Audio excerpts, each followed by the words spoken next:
I'm Erica, 62. It's Mother's Day again, and the morning sun filters through my kitchen windows as I arrange a bouquet of tulips from my garden. The house smells of cinnamon and sugar from the homemade rolls rising in the oven. The doorbell rings, and I smile, knowing who it is. Grandma. Lily and Ethan rush in, their arms outstretched for hugs. Behind them stands my son, Mark, with a wrapped gift and a sheepish grin. Happy Mother's Day, he says, kissing my cheek. Something smells amazing. Cinnamon rolls, your favorite, I tell him, accepting the gift. Lily tugs at my hand. Grandma, wait till you see the painting I made at school. Dad brought it for you. I can't wait, I say, genuinely excited. Lily, at 13, has shown a real talent for art, a talent I've encouraged with supplies and lessons. As we settle in the living room, now brighter with my own watercolor landscapes hanging on the walls, I can't help but marvel at how much has changed since that terrible Mother's Day last year. That day started like any other. I was in my kitchen, arranging delicate pink roses in a crystal vase for my daughter-in-law, Sarah. I'd also bought her a hand-painted teacup, a splurge on my fixed income, but I wanted her to feel special. I was still holding on to the hope that if I found the right gift and said the right words, the wall between us would crumble. My phone buzzed. It was Mark. His voice sounded strained as he said, "Mom, about tomorrow. Sarah thought it would be better to keep it small this year, just family." My heart sank. "But I am family," I said. He continued, "Just us, the kids, and Sarah's parents.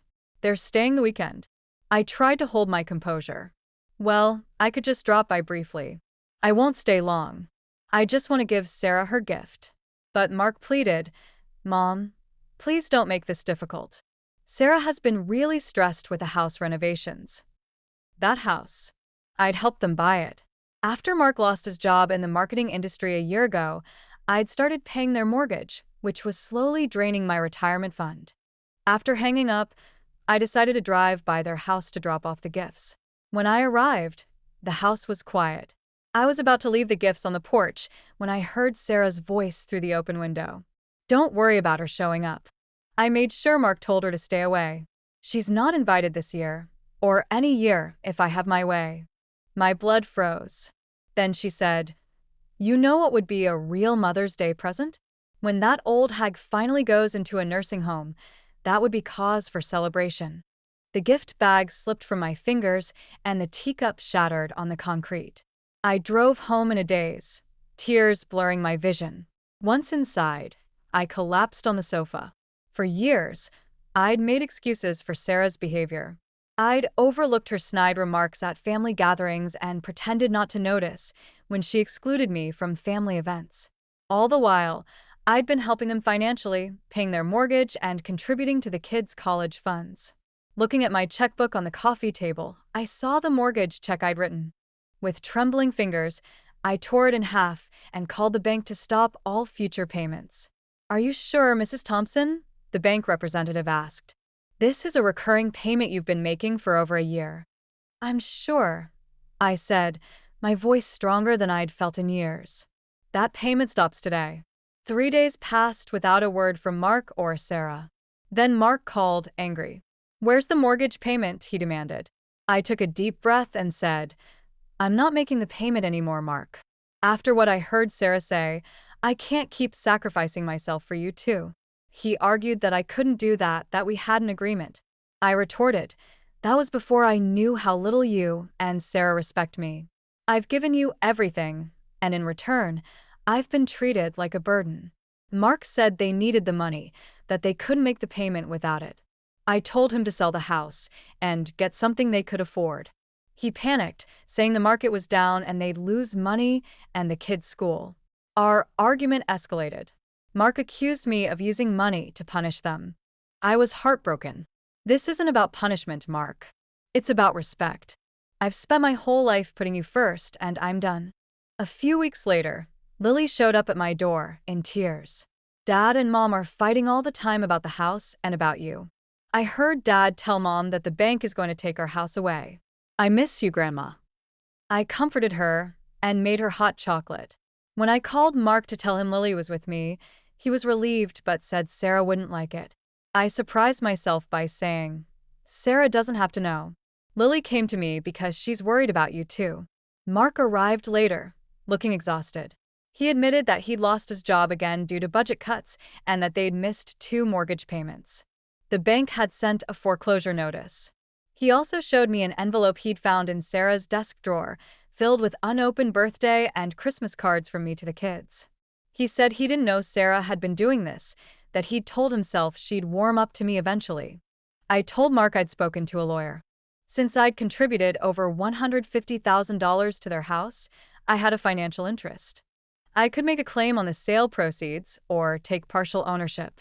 But I had conditions: regular access to my grandchildren, respect from them, and a genuine apology from Sarah. Mark's face fell. "She'll never do that," he said. I knew then that we'd reached an impasse. The next day, Mark came to my house alone. He wasn't wearing his wedding ring. He said he and Sarah had had a huge fight about the cards and how she'd treated me. Sarah had said she'd rather live in a cardboard box than apologize to me. I also learned that Sarah had been telling Mark I'd coasted on his father's life insurance and played the victim card. I nearly laughed. After his father's sudden heart attack, when Mark was 12, the life insurance barely covered the funeral. I'd worked 2 jobs, as a secretary by day and a cashier by night, to support us and put Mark through college. Mark asked me to come with him to see the kids that weekend, saying Sarah would be at her Pilates class. I was hesitant. Sneaking around behind Sarah's back wasn't a solution. After Mark left, I found an old sketchbook in my spare room. Art had been my passion before marriage and motherhood. I decided to get back into it. I bought art supplies and signed up for art classes at the community center. In class, I met some wonderful women: Helen, Rita, and Carol. They invited me for coffee, and I surprised myself by saying yes. They encouraged me to submit a painting to a local art exhibition. A year has passed since then. Mark and Sarah separated 2 months after our confrontation. The financial stress and Sarah's lies were too much for their marriage. Sarah moved to Texas with her sister, taking the kids with her at first. But then, 6 months ago, Sarah met someone new and wanted to stay in Texas permanently. She agreed to let the kids spend summers and holidays with Mark. 3 months ago, Lily and Ethan returned home with Mark, who'd found a modest rental house near mine. Now, as we sit down to lunch, Mark tells me he got a promotion. "I couldn't have done it without you, Mom. You showed me what it means to respect myself," he says. The children burst back in with dandelions for the table. We raise our glasses of sparkling cider. "To Mom," Mark says, "for teaching us what truly matters." I look around at my family, at the beautiful painting on the wall, and at the new painting waiting on the easel. The price of dignity was high, but it was so worth it. I'm finally living a life where I'm respected and loved for who I am.